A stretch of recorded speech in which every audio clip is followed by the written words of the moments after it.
Hello and welcome.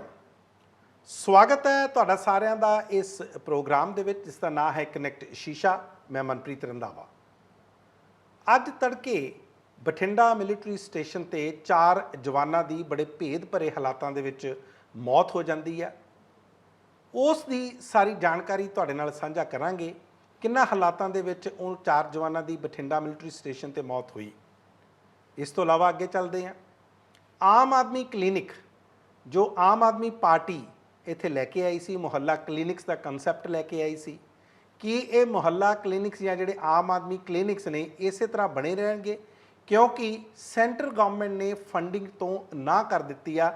ਉਹਨਾਂ ਨੇ ਕਿਹਾ ਕਿ ਇਹਦੀ ਨੁਹਾਰ ਬਦਲੋ ਤੇ ਓਰੀਜਨਲ ਸ਼ੇਪ ਦੇ ਵਿੱਚ ਲੈ ਕੇ ਆਓ, ਜਿਸ ਉੱਤੇ ਲਗਭਗ ਸਹਿਮਤੀ ਹੋ ਗਈ ਆ। ਇਸ ਬਾਰੇ ਵੀ ਜਾਣਕਾਰੀ ਮੈਂ ਤੁਹਾਨੂੰ ਦਊਂਗਾ। ਔਰ ਇਸ ਤੋਂ ਇਲਾਵਾ ਪੰਜਾਬ ਦੇ ਐਡਵੋਕੇਟ ਜਨਰਲ ਵਿਨੋਦ ਘਈ ਦੀਆਂ ਮੁਸ਼ਕਲਾਂ ਵੱਧਦੀਆਂ ਹੋਈਆਂ ਨਜ਼ਰ ਆਉਂਦੀਆਂ ਨੇ। ਖਾਸ ਤੌਰ ਤੇ ਜਦੋਂ ਆਪੋਜੀਸ਼ਨ ਦੇ ਲੀਡਰ ਪ੍ਰਤਾਪ ਸਿੰਘ ਬਾਜਵਾ ਨੇ ਪੰਜਾਬ ਦੇ ਗਵਰਨਰ ਬਨਵਾਰੀ ਲਾਲ ਪੁਰੋਹਿਤ ਨੂੰ ਚਿੱਠੀ ਲਿਖ ਕੇ ਕਿਹਾ ਕਿ ਵਿਨੋਦ ਘਈ ਨੂੰ ਬਰਖਾਸਤ ਕਰੋ ਔਰ ਇਹਨਾਂ ਦੇ ਖਿਲਾਫ ਇਨਕੁਆਇਰੀ ਮੰਗ ਕਰੋ। ਸਤਪਾਲ ਮਲਿਕ ਜੰਮੂ ਕਸ਼ਮੀਰ ਦੇ ਗਵਰਨਰ, ਗੋਆ ਦੇ ਵੀ ਰਹੇ ਆ, ਮੇਘਾਲਿਆ ਦੇ ਵੀ ਰਹੇ ਆ। ਉਹ ਭਾਰਤੀ ਜਨਤਾ ਪਾਰਟੀ ਦਾ ਹਿੱਸਾ ਪਿਛਲੇ 2 ਦਹਾਕਿਆਂ ਤੋਂ ਭਾਰਤੀ ਜਨਤਾ ਪਾਰਟੀ ਦੇ ਨਾਲ ਆ। ਪਰ ਉਹ ਕਹਿ ਕੀ ਰਹੇ ਨੇ? ਉਹ ਕਹਿੰਦੇ ਗੌਤਮ ਅਡਾਨੀ ਦਾ ਇਸ਼ੂ, ਜਿਹੜੇ ਬਿਜ਼ਨਸ ਟਾਈਕੂਨ ਨੇ, ਜਿਸ ਤਰ੍ਹਾਂ ਸ਼ੇਅਰਾਂ ਦੇ ਵਿੱਚ ਉਹਨਾਂ ਦੀ ਗਿਰਾਵਟ ਆ ਰਹੀ ਆ, ਇਹ ਭਾਰਤੀ ਜਨਤਾ ਪਾਰਟੀ ਨੂੰ ਸੰਨ 2024 ਦੀਆਂ ਚੋਣਾਂ ਦੇ ਵਿੱਚ ਬਹੁਤ ਮਹਿੰਗਾ ਪਏਗਾ ਔਰ ਇਸ ਕਰਕੇ ਉਹਨਾਂ ਦੀਆਂ ਸੀਟਾਂ ਵੀ ਘਟ ਸਕਦੀਆਂ। ਤੇ ਅਖੀਰ ਦੇ ਵਿੱਚ ਅਸੀਂ ਗੱਲ ਕਰਾਂਗੇ ਗਊ ਮੂਤਰ ਦੀ। ਗਾਂ ਦੇ ਪਿਸ਼ਾਬ ਦੀ ਅਕਸਰ ਕਿਹਾ ਜਾਂਦਾ ਕਿ ਉਹਦਾ ਪਿਸ਼ਾਬ ਜਿਹੜਾ ਉਹ ਬਹੁਤ ਲਾਭਦਾਇਕ ਆ, ਪਰ ਹੁਣ ਰੀਸੈਂਟ ਇੱਕ ਸ਼ੋਧ ਹੋਈ ਆ, ਰਿਸਰਚ ਹੋਈ ਆ, ਉਹ ਕਹਿ ਰਹੇ ਨੇ ਕਿ ਇਹ ਹਿਊਮਨ ਕੰਜ਼ੰਪਸ਼ਨ ਲਈ ਬਹੁਤ ਹਾਨੀਕਾਰਕ ਆ।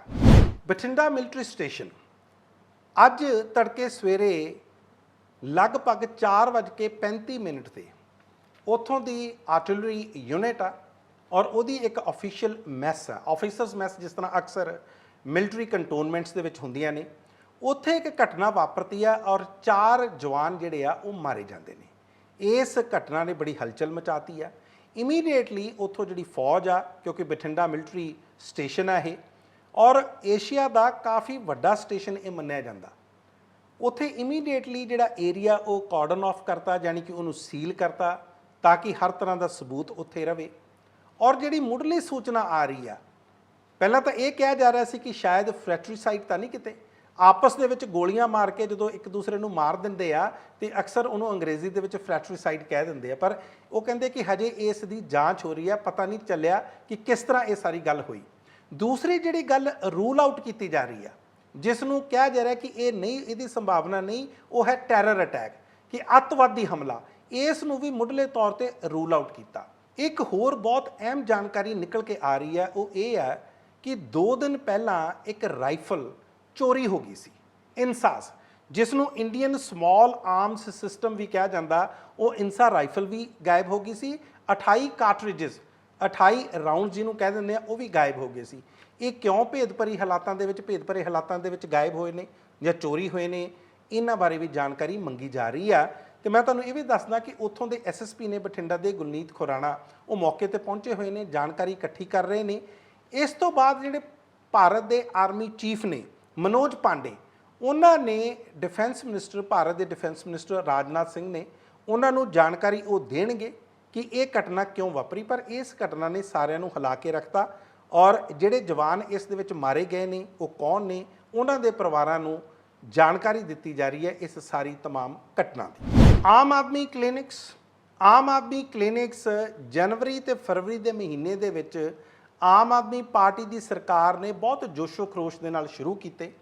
ਕਨਸੈਪਟ ਆਪਾਂ ਨੂੰ ਪਤਾ ਹੀ ਹੈ ਕਿ ਦਿੱਲੀ ਦੇ ਵਿੱਚ ਅਰਵਿੰਦ ਕੇਜਰੀਵਾਲ ਦੀ ਸਰਕਾਰ ਨੇ ਲੈ ਕੇ ਆਂਦਾ ਸੀ ਤੇ ਉਹੀ ਕਨਸੈਪਟ ਇੱਥੇ ਵੀ ਲਾਗੂ ਕਰਨਾ ਚਾਹੁੰਦੀ ਹੈ ਆਮ ਆਦਮੀ ਪਾਰਟੀ ਦੀ ਸਰਕਾਰ। ਔਰ ਆਪਣੇ ਮੈਨੀਫੈਸਟੋ, ਆਪਣੀ ਗਾਰੰਟੀ ਦੇ ਵਿੱਚ ਵੀ 16,000 ਇਸ ਤਰ੍ਹਾਂ ਦੇ ਆਮ ਆਦਮੀ ਕਲੀਨਿਕਸ ਉਹਨਾਂ ਨੇ ਐਸਟੈਬਲਿਸ਼ ਕਰਨੇ ਆ।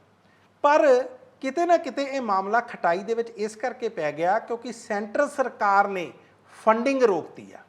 ਸੈਂਟਰ ਸਰਕਾਰ ਨੇ ਫੰਡਿੰਗ ਇਸ ਕਰਕੇ ਰੋਕਤੀ ਆ, ਉਹਨਾਂ ਨੇ ਕਿਹਾ ਕਿ ਜਿਹੜਾ ਸਾਡਾ ਓਰੀਜਨਲ ਐਗਰੀਮੈਂਟ ਆ ਜਾਂ ਮੈਮੋਰੈਂਡਮ ਆਫ ਅੰਡਰਸਟੈਂਡਿੰਗ ਆ, ਤੁਸੀਂ ਉਸ ਹਿਸਾਬ ਦੇ ਨਾਲ ਨਹੀਂ ਚੱਲ ਰਹੇ।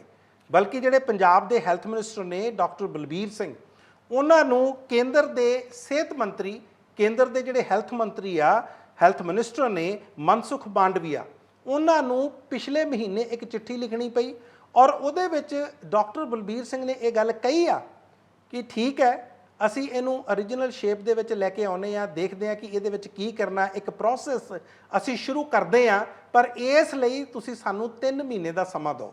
यानी कि पंजाब दी सरकार 3 महीने का समा मंग रही है, पर नाल दी नाल उन्होंने एक गल होर भी कही आ, वो कहते इस करके फंड ना रोके जान, घट्टो घट्ट जिहड़े फंड्स आ वो रिलीज़ कर दिते जान।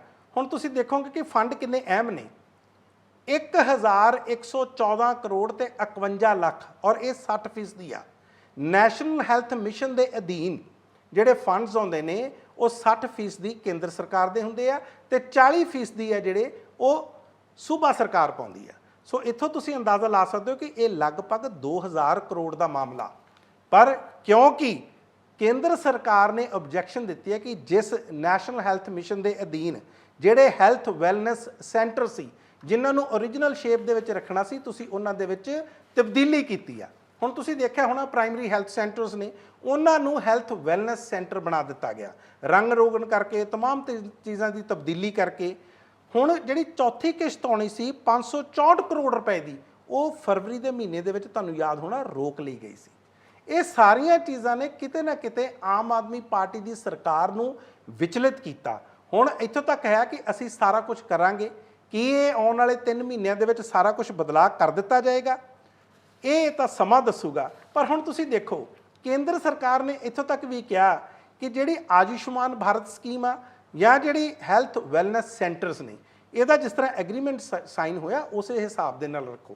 केंद्र ने क्या किया, उन्होंने कहा कि जिहड़ा बाहरला रंग रोगन आ वो तुहाडा पीले रंग का येलो रंग का होना चाहिए, तुसीं वो भी करवाओ। दूसरा बिल्डिंग्स आ, दरवाजे ने, बारियां ने, खिड़कियां ने, विंडोज़ ने, उत्थे तुहाडे ग्राफिक्स दे नाल मैसेजेस या संदेश लगे होने चाहिए आ, जिहड़े उत्थे पेशेंट्स आउणगे या जिहड़े जो भी व्यक्ति आउंदा उन्हां लई हर तरह का संदेश लिखिया होऊगा, तुसीं वो भी नहीं लाया। बल्कि तुसीं तां उत्थे पंजाब दे मुख मंत्री भगवंत मान दीआं फोटोआं लातीआं।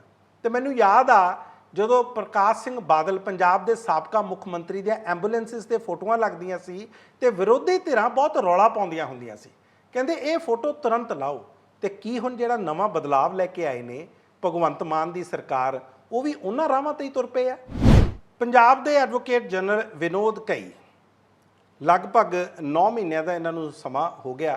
तुसीं याद करो जो जुलाई के अखीर दे विच पिछले साल अनमोल रतन सिंह सिद्धू नूं इस अहुदे तो हटा के विनोद कई नूं लैके आंदा सी, काफ़ी रौला पिया सी।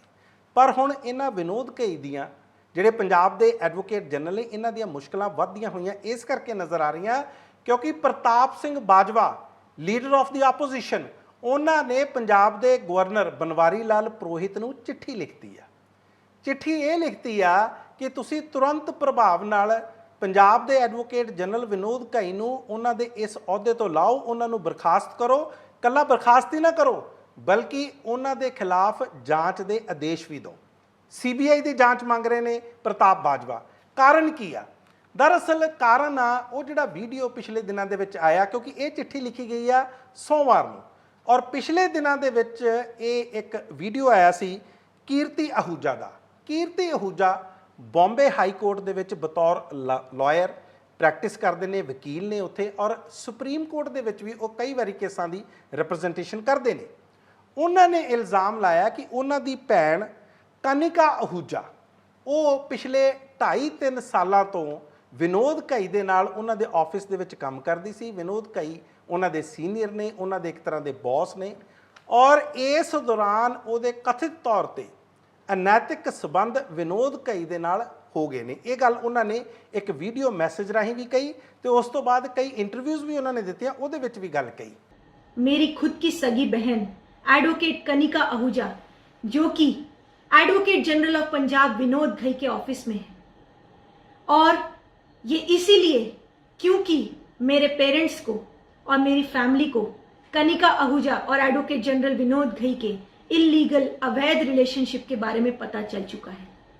और आप सब तो जानते ही हैं कि अवैध रिलेशनशिप, अवैध संबंधों का क्या अंजाम होता है। मैं एक वकील हूं और मुझे पता है कि इस तरह के जो संबंध होते हैं इनका अंजाम या तो मर्डर होता है या सुसाइड होता है। ਕੀਰਤੀ आहूजा ने ਉਹਨਾਂ ਨੇ ਕਿਹਾ ਕਿ ਇਸ ਵਿੱਚ ਇਦਾਂ ਲੱਗਦਾ ਕਿ ਜਿਵੇਂ ਉਹਨੇ ਅੰਗੂਠੀ ਤੱਕ ਵੀ ਪਾ ਲਈ ਹੋਵੇ, ਕਿਉਂਕਿ ਵਿਨੋਦ ਕਈ ਤਾਂ ਆਲਰੇਡੀ ਮੈਰਿਡ ਆ, ਉਹਨਾਂ ਦਾ ਪਰਿਵਾਰ ਆ, ਉਹਨਾਂ ਦੇ ਬੱਚੇ ਆ, ਔਰ ਆਪਸ ਦੇ ਵਿੱਚ ਉਹ ਇੱਕ ਬੇਬੀ ਵੀ ਪਲਾਨ ਕਰ ਰਹੇ ਸੀ, ਇੱਕ ਬੱਚੇ ਦੀ ਪਲੈਨਿੰਗ ਕਰ ਰਹੇ ਸੀ। ਇਸ ਸਾਰੀਆਂ ਚੀਜ਼ਾਂ ਨੂੰ ਦੇਖਦੇ ਜਦੋਂ ਘਰੇ ਇਹ ਮਸਲਾ ਉੱਠਿਆ, ਉਹਨਾਂ ਦੇ ਮਾਂ, ਉਹਨਾਂ ਦੇ ਬਾਪ, ਉਹਨਾਂ ਨੇ ਇਹ ਮਸਲਾ ਚੁੱਕਿਆ ਤੇ ਕਾਫੀ ਵੱਡਾ ਵਿਵਾਦ ਬਣ ਗਿਆ ਔਰ ਉਹਨਾਂ ਨੂੰ ਡਰ ਲੱਗਣ ਲੱਗ ਗਿਆ। ਉਹਨਾਂ ਨੂੰ ਡਰ ਇਸ ਕਰਕੇ ਲੱਗਣ ਲੱਗ ਗਿਆ ਕਿਉਂਕਿ ਵਿਨੋਦ ਕਈ ਐਡਵੋਕੇਟ ਜਨਰਲ ਨੇ, ਬਹੁਤ ਇਨਫਲੂਐਂਸ਼ੀਅਲ ਨੇ, ਬਹੁਤ ਪ੍ਰਭਾਵਸ਼ਾਲੀ ਨੇ, ਇਸ ਕਰਕੇ ਇਸ ਪਰਿਵਾਰ ਨੂੰ ਉਹਨਾਂ ਤੋਂ ਖਤਰਾ, ਇਹ ਵੀ ਗੱਲ ਉਹਨਾਂ ਨੇ ਕਹੀ ਆ। ਵੈਸੇ ਮੈਂ ਤੁਹਾਨੂੰ ਦੱਸਦਾ ਕਿ ਜਿਹੜੇ ਇਹਨਾਂ ਦੇ ਪਿਤਾ ਸੀ, ਮੈਂ ਕੀਰਤੀ आहूजा ਦੀ ਗੱਲ ਕਰਦਾ ਜਾਂ ਕਨਿਕਾ आहूजा ਦੀ ਗੱਲ ਕਰਦਾ, ਇਹਨਾਂ ਦੇ ਪਿਤਾ ਖੁਦ ਬਿਊਰੋ ਆਫ ਇੰਡੀਅਨ ਸਟੈਂਡਰਡਸ ਦੇ ਵਿੱਚ ਉੱਥੇ ਇਹ ਡਿਪਟੀ ਡਾਇਰੈਕਟਰ ਜਨਰਲ ਰਹੇ ਨੇ ਫਾਈਨਾਂਸ ਦੇ, ਕਾਫੀ ਇੰਪੋਰਟੈਂਟ ਅਹੁਦਾ ਹੈ। ਖੈਰ ਉਹ ਇੱਕ ਵੱਖਰੀ ਗੱਲ ਆ। ਇਸ ਵੀਡੀਓ ਆਉਣ ਤੋਂ ਬਾਅਦ ਹੀ ਪ੍ਰਤਾਪ ਬਾਜਵਾ ਨੇ ਪੰਜਾਬ ਦੇ ਗਵਰਨਰ ਬਨਵਾਰੀ ਲਾਲ ਪੁਰੋਹਿਤ ਨੂੰ ਇਹ ਚਿੱਠੀ ਲਿਖ ਕੇ ਮੰਗ ਕੀਤੀ ਹੈ ਕਿ ਵਿਨੋਦ ਕਈ ਨੂੰ ਲਾਇਆ ਜਾਵੇ। ਇਹ ਵੀ ਗੱਲ ਪਤਾ ਲੱਗੀ ਸੀ ਕਿ ਇਸ ਇਨਸੀਡੈਂਟ ਤੋਂ ਬਾਅਦ ਬੀਤੇ ਸੋਮਵਾਰ ਪੰਜਾਬ ਦੇ ਮੁੱਖ ਮੰਤਰੀ ਭਗਵੰਤ ਮਾਨ ਤੇ ਪੰਜਾਬ ਦੇ ਐਡਵੋਕੇਟ ਜਨਰਲ ਵਿਨੋਦ ਕਈ ਦੇ ਵਿੱਚ ਇੱਕ ਮੁਲਾਕਾਤ ਹੋਈ ਸੀ ਔਰ ਇਹ ਗੱਲ ਉੱਡੀ ਸੀ ਉਦੋਂ ਕਿ ਸ਼ਾਇਦ ਉਹਨਾਂ ਨੇ ਅਸਤੀਫਾ ਦੇਤਾ, ਪਰ ਬਾਅਦ ਦੇ ਵਿੱਚ ਇਸ ਗੱਲ ਨੂੰ ਇਨਕਾਰ ਕਰ ਦਿੱਤਾ ਗਿਆ ਕਿ ਕੋਈ ਅਸਤੀਫਾ ਨਹੀਂ ਹੋਇਆ। ਦੂਸਰੇ ਪਾਸੇ ਇੱਕ ਗੱਲ ਹੋਰ ਆਉਂਦੀ ਆ, ਤੁਸੀਂ ਯਾਦ ਕਰੋ ਬਨਵਾਰੀ ਲਾਲ ਪੁਰੋਹਿਤ ਨੂੰ ਪੂਨਮ ਰਾਜਨ ਸਿੰਘ ਨੇ ਵੀ ਇੱਕ ਚਿੱਠੀ ਲਿਖੀ ਸੀ ਕਿ ਜਿਹੜੇ ਐਸਪੀ ਨੇ, ਇਸ ਟਾਈਮ ਪੰਜਾਬ ਵਿਜੀਲੈਂਸ ਬਿਊਰੋ ਦਾ ਕੇਸ ਚੱਲ ਰਿਹਾ ਔਰ ਜੇਲ੍ਹ 'ਚ ਨੇ, ਉਹਨਾਂ ਨੇ ਜੇਲ੍ਹ ਦੇ ਵਿੱਚ ਉਹਨਾਂ ਦੇ ਨਾਲ ਬਦਸਲੂਕੀ ਕੀਤੀ, ਇੱਥੋਂ ਤੱਕ ਕਿ ਕਥਿਤ ਰੇਪ ਤੱਕ ਦੇ ਇਲਜ਼ਾਮ ਲਾਏ ਸੀ। ਤੇ ਬਨਵਾਰੀ ਲਾਲ ਪੁਰੋਹਿਤ ਨੇ ਉਦੋਂ ਪੰਜਾਬ ਦੇ ਮੁੱਖ ਮੰਤਰੀ ਨੂੰ ਇੱਕ ਚਿੱਠੀ ਲਿਖੀ ਸੀ ਕਿ ਤੁਸੀਂ ਆਸ਼ੀਸ਼ ਕਪੂਰ ਦੇ ਖਿਲਾਫ ਐਕਸ਼ਨ ਲਓ। ਔਰ ਤੁਸੀਂ ਇਹ ਵੀ ਯਾਦ ਕਰੋ ਕੁਲਦੀਪ ਸਿੰਘ ਚਾਹਲ ਜਿਹੜੇ ਚੰਡੀਗੜ੍ਹ ਦੇ ਵਿੱਚ ਐਸਐਸਪੀ ਸੀ, ਉਸ ਦਾ ਵੀ ਬਨਵਾਰੀ ਲਾਲ ਪੁਰੋਹਿਤ ਨੇ ਚਿੱਠੀ ਲਿਖੀ ਸੀ ਕਿ ਉਹਨਾਂ ਨੇ ਮਿਸਕੰਡਕਟ ਕੀਤਾ ਔਰ ਉਸ ਵਕਤ ਪੰਜਾਬ ਦੇ ਮੁੱਖ ਮੰਤਰੀ ਬਾਹਰ ਸੀ, ਗੁਜਰਾਤ ਦੀਆਂ ਚੋਣਾਂ ਦੇ ਵਿੱਚ ਮਸਰੂਫ ਸੀ ਔਰ ਉਸ ਤੋਂ ਪਹਿਲਾਂ ਕੁਲਦੀਪ ਸਿੰਘ ਚਾਹਲ ਦਾ ਤਬਾਦਲਾ ਕਰ ਦਿੱਤਾ ਗਿਆ ਸੀ, ਉਹਨਾਂ ਨੂੰ ਚੰਡੀਗੜ੍ਹ ਦੇ ਬਤੌਰ ਐਸਐਸਪੀ ਰਿਮੂਵ ਕਰ ਦਿੱਤਾ ਗਿਆ ਸੀ। ਕੀ ਹੁਣ ਪੰਜਾਬ ਦੇ ਐਡਵੋਕੇਟ ਜਨਰਲ ਦਾ ਜਦੋਂ ਇੰਨਾ ਮਿਸਕੰਡਕਟ ਦਾ ਇਹ ਮਾਮਲਾ ਉੱਠਿਆ, ਕੀ ਬਨਵਾਰੀ ਲਾਲ ਪੁਰੋਹਿਤ ਹੁਣ ਫੇਰ ਭਗਵੰਤ ਮਾਨ ਨੂੰ ਚਿੱਠੀ ਲਿਖਣਗੇ ਜਾਂ ਭਗਵੰਤ ਮਾਨ ਖੁਦ ਇਸ ਤੇ ਕੋਈ ਐਕਸ਼ਨ ਲੈਣਗੇ ਜਾਂ ਇਸ ਮਾਮਲੇ ਨੂੰ ਇਸੇ ਤਰ੍ਹਾਂ ਦਬਾ ਦਿੱਤਾ ਜਾਏਗਾ? ਪਰ ਮੈਨੂੰ ਲੱਗਦਾ ਨਹੀਂ ਕਿ ਇਹ ਮਾਮਲਾ ਇੰਨੀ ਜਲਦੀ ਦੱਬੇਗਾ ਕਿਉਂਕਿ ਪਰਿਵਾਰ ਨੇ ਜਾਂ ਪਰਿਵਾਰ ਦੇ ਸਾਰੇ ਜੀਆਂ ਨੇ ਇੱਕ ਤਰ੍ਹਾਂ ਦਾ ਹੁਣ ਵਿਨੋਦ ਕਈ ਦੇ ਖਿਲਾਫ ਮੋਰਚਾ ਖੋਲ੍ਹ ਦਿੱਤਾ। ਖੈਰ ਉਹਨਾਂ ਦਾ ਕੀ ਬਿਆਨ ਆਉਂਦਾ, ਹਜੇ ਤੱਕ ਉਹਨਾਂ ਨੇ ਇਸ ਤੇ ਕੋਈ ਸਫਾਈ ਤਾਂ ਨਹੀਂ ਦਿੱਤੀ, ਪਰ ਜੇ ਉਹਨਾਂ ਦੀ ਸਫਾਈ ਆਏਗੀ ਤਾਂ ਉਹ ਵੀ ਅਸੀਂ ਤੁਹਾਡੇ ਅੱਗੇ ਜ਼ਰੂਰ ਪੇਸ਼ ਕਰਾਂਗੇ। ਸਤਪਾਲ ਮਲਿਕ, ਪੰਜਾਬੀ 'ਚ ਅਸੀਂ ਸਤਪਾਲ ਮਲਿਕ ਵੀ ਕਹਿ ਦਿੰਦੇ ਹਾਂ, ਵੈਸੇ ਸਤਿਆਪਾਲ ਮਲਿਕ ਆ, ਉੱਤਰ ਪ੍ਰਦੇਸ਼ ਦੇ ਨੇ ਔਰ ਜੰਮੂ ਕਸ਼ਮੀਰ ਦੇ ਵਿੱਚ ਉਹ ਗਵਰਨਰ ਰਹਿ ਚੁੱਕੇ ਨੇ। ਜਿਸ ਤਰ੍ਹਾਂ ਮੈਂ ਪਹਿਲਾਂ ਵੀ ਦੱਸਿਆ, ਬਿਹਾਰ, ਗੋਆ ਜਾਂ ਮੇਘਾਲਿਆ ਦੇ ਗਵਰਨਰ ਵੀ ਰਹਿ ਚੁੱਕੇ ਨੇ।